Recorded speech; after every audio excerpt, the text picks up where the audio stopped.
అందరికీ నమస్కారం.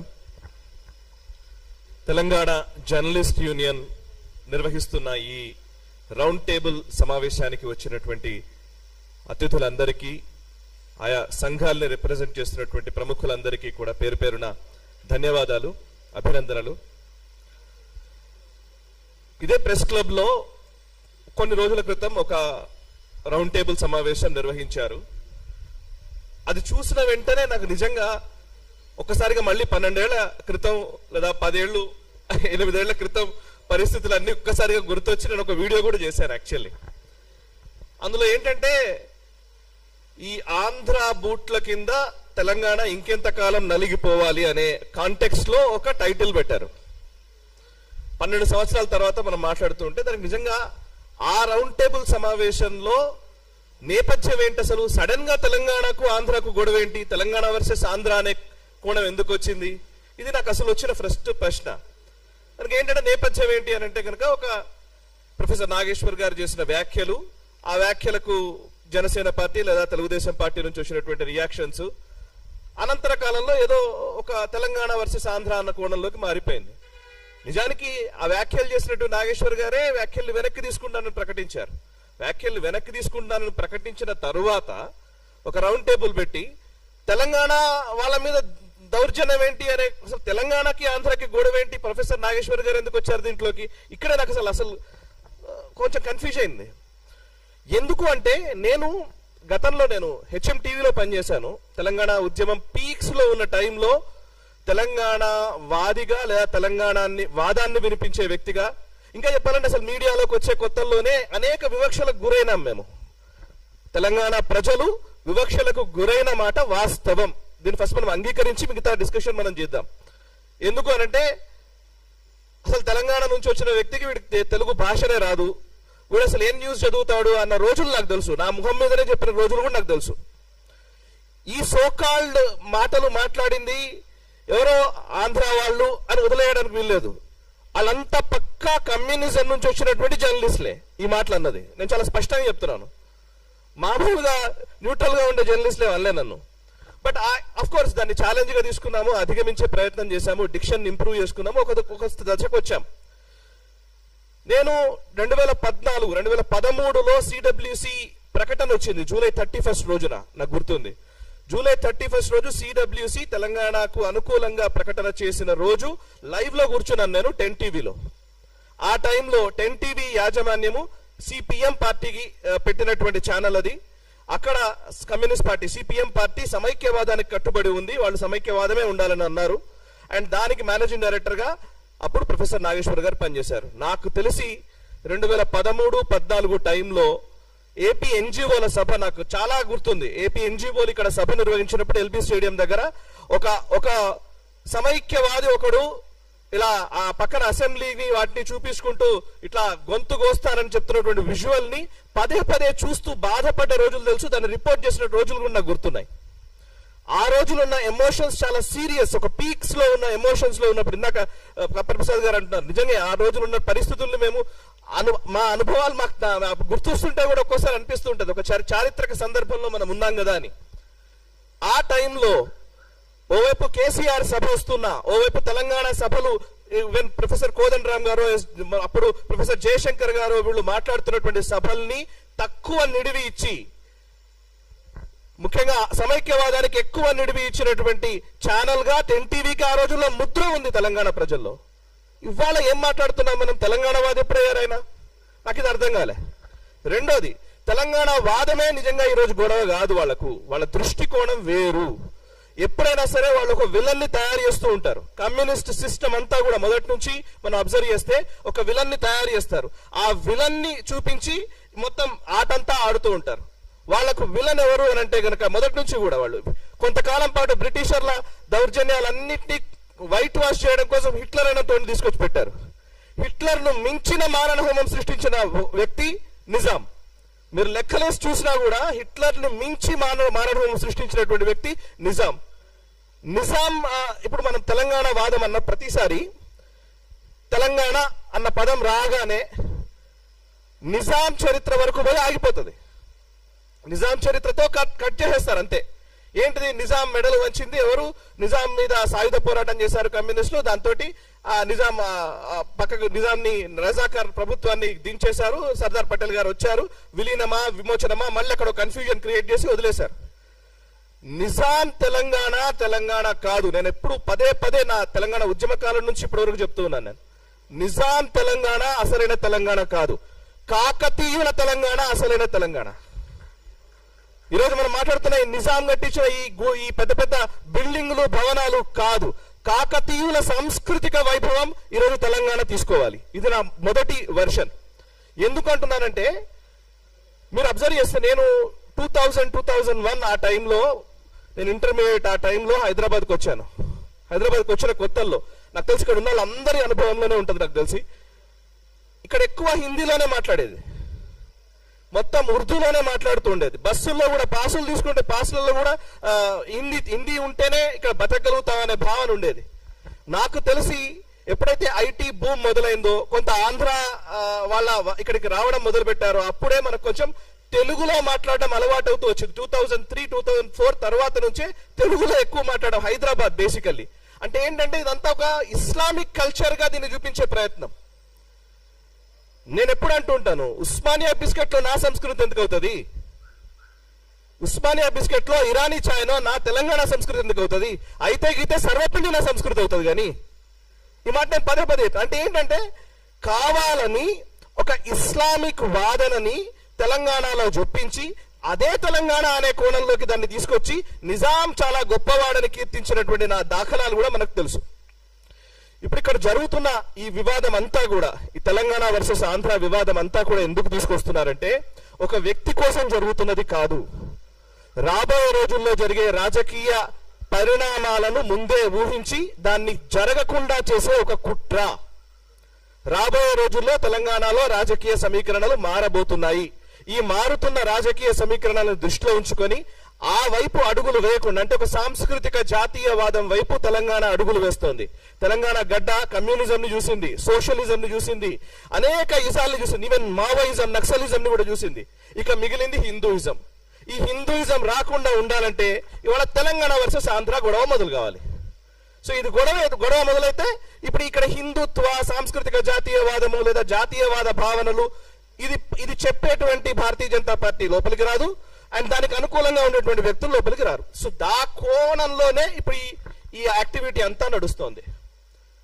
నిజానికి మీరు నాకు ఎవరు ప్రస్తావించారు, ఎంఐఎం పార్టీ శ్రీకృష్ణ కమిటీకి సమైక్య రాష్ట్రంగానే ఉంచాలి, లేదంటే రాయల తెలంగాణ చేయాలి, కానీ తెలంగాణ ప్రత్యేక రాష్ట్రం ఇవ్వకూడదు అని శ్రీకృష్ణ కమిటీకి నివేదిక ఇచ్చాడు.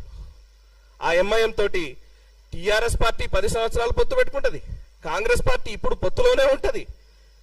ఎంఐఎం వాళ్ళ తెలంగాణ వ్యతిరేకి కానే కాదు, బికాస్ మైనారిటీ.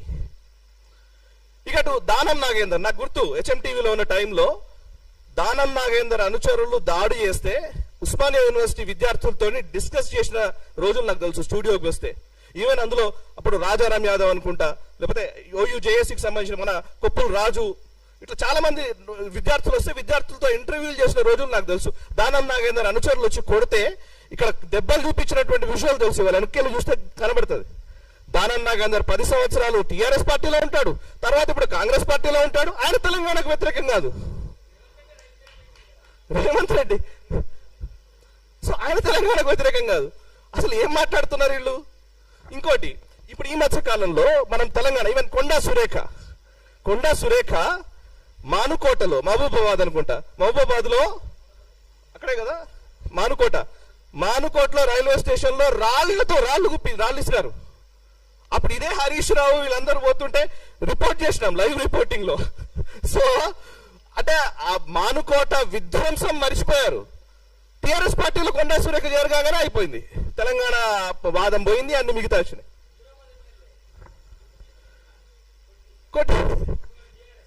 సో ఎవరికి చెప్తున్నారు తెలంగాణ వాదము? ఎవరు వినాలే? ఎందుకు ఇది నాకు అర్థం కావట్లేదు. సరే, ఇప్పుడు నేను 12 సంవత్సరాల తర్వాత ఇవాళ మళ్ళీ మనం తెలంగాణ ఉద్యమము, మళ్ళీ ఆ సమైక్యవాదులకు ఇవన్నీ తీసుకురావాలని నేను అనట్లే. సమస్య ఏంటంటే, ఒక ప్రొఫెసర్ చేసిన వ్యాఖ్యలని ఇవాళ తెలంగాణ వర్సెస్ ఆంధ్ర వైపు ఎందుకు తీసుకెళ్తున్నారు? ఆ వ్యాఖ్యలు ఆయన్నే వెనుక తీసుకున్నాడు. అంటే నేను ఇందాక చెప్పిన కాన్స్పిరసీ, రాబోయే రోజుల్లో జరిగే కుట్రల్ని బేస్ చేసుకుని జరుగుతున్నటువంటి ప్రయత్నం ఇదంతా.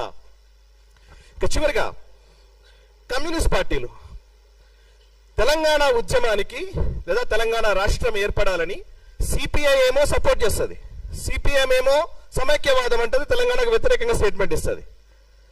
సిపిఐ గతంలో ఎమర్జెన్సీకి సపోర్ట్ చేసిన సిపిఐ, ఎమర్జెన్సీ ఇందిరాగాంధీ విధించినప్పుడు ఎమర్జెన్సీకి బాహాటంగా సపోర్ట్ చేసినటువంటి communist party of India CPI ఈరోజు ప్రజాస్వామ్యం గురించి, రాజ్యాంగం గురించి మాట్లాడుతుంది. వాళ్ళు మాట్లాడొచ్చు, ఏం కాదు.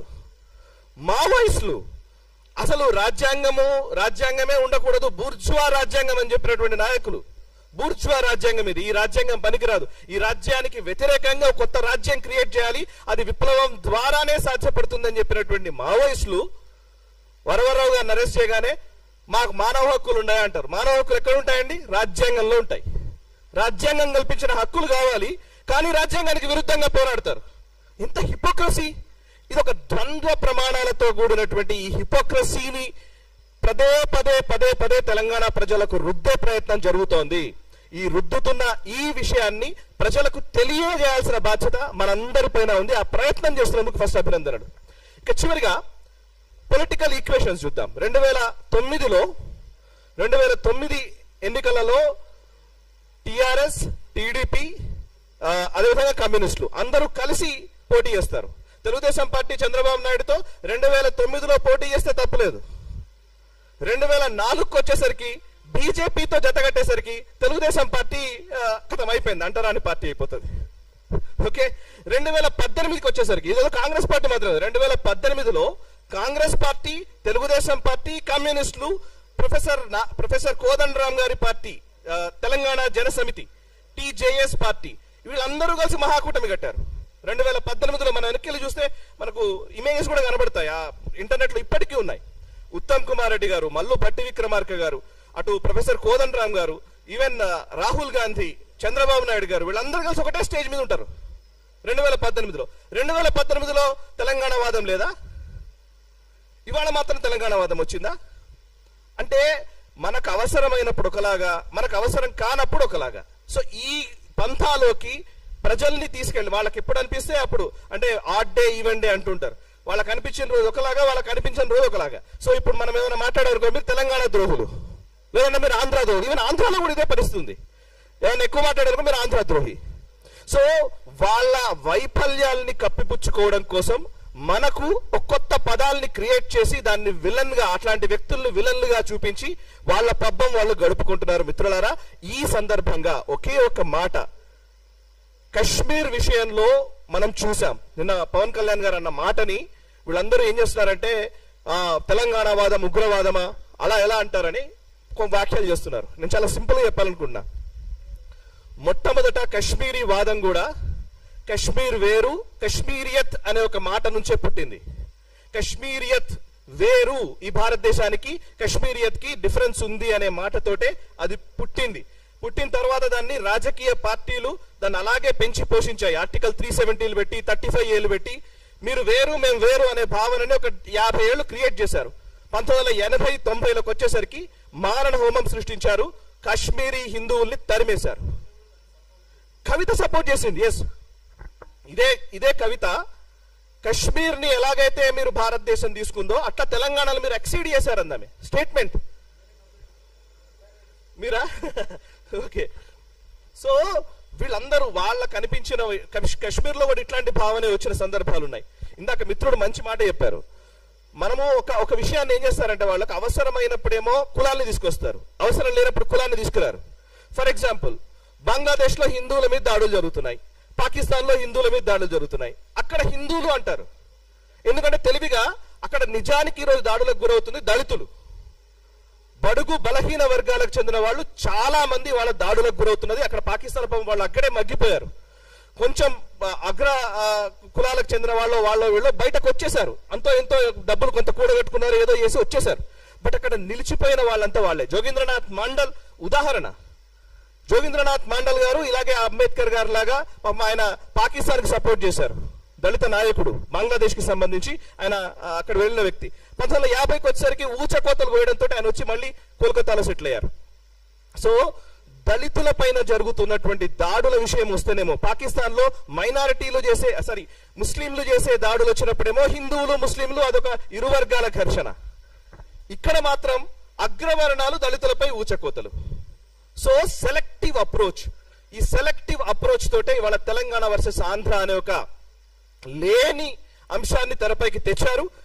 దీన్ని మనం ముక్త కంఠంతో ఖండించాలి. భారత్ మాతాకి జై.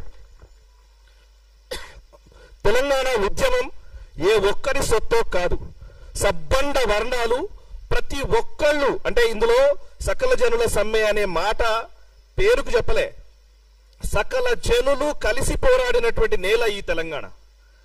ఈ తెలంగాణ గడ్డ మీద ఎవడైనా తప్పు చేస్తే ఇక్కడనే బొంద పెడదాం, బయటోడు తప్పు చేస్తే పొలిమేరలు దాటేదాకా తరిమి కొడదామని కాళోజీ గారు చెప్పారు. ఎస్, ఆ స్ఫూర్తి వాళ్ళ కావాలి. ఇక్కడ ఉన్నోడు తప్పు చేస్తే ఇక్కడనే బొంద పెట్టే పరిస్థితులు కూడా రావాలి. Thank you. తెలంగాణలో జరుగుతున్నటువంటి ఈ రాజకీయ దీనికి సంబంధించినటువంటి రేపు రాబోయే రోజుల్లో దేన్ని అడ్డుకోబోతున్నారనే విషయాన్ని సాయి గారు చాలా స్పష్టంగా చెప్పారు.